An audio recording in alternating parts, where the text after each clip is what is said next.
The sense of being at home for Richard was everything. And for me, after more than 40 years together, being with him was everything. I didn't really choose a home care provider. I didn't have a clue about home care.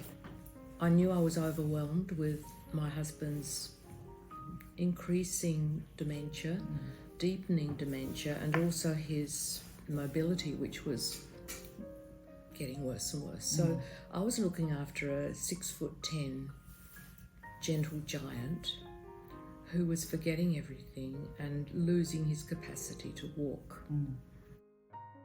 I had a vague understanding that home care packages were available. I'd heard about them, I knew some people who had them, and that they provided people who could come in and help. It was just completely accidental that I happened to stumble upon the carers who turned out to be fantastic.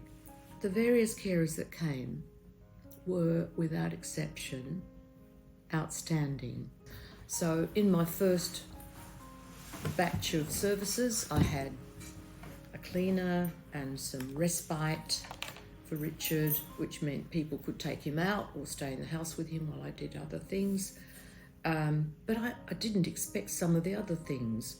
A podiatrist turned up because Richard had trouble with his feet. Most surprisingly and enchantingly, an artist turned up at the carer's recommendation, to do art with him regularly, to sit in his studio. He paints.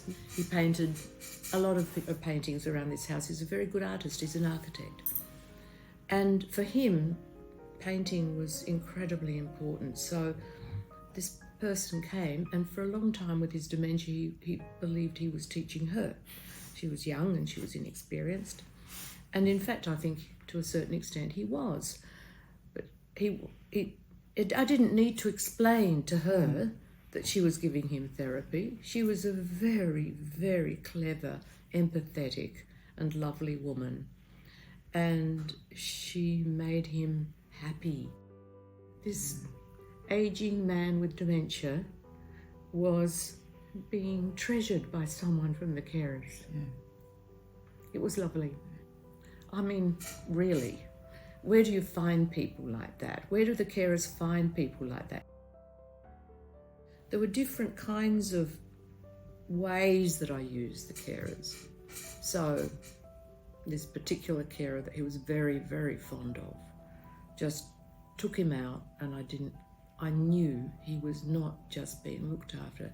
He was having a ball. I suppose the best word to describe how I felt when the carers came is space.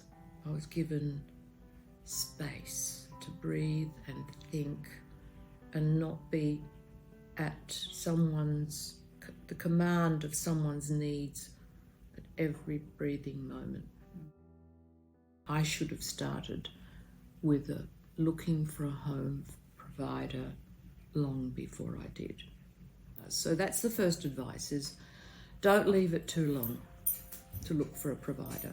From my experience, look for smaller providers rather than necessarily the big corporate providers, simply because my experience has been that there's a team, and that team has a culture which is very difficult to generate in a very big organisation. And in this field, the personal qualities of empathy, kindness, care, trust are everything. You're looking for good people, but also experienced, not simply recently come into the business, but experienced, so they know what they're doing.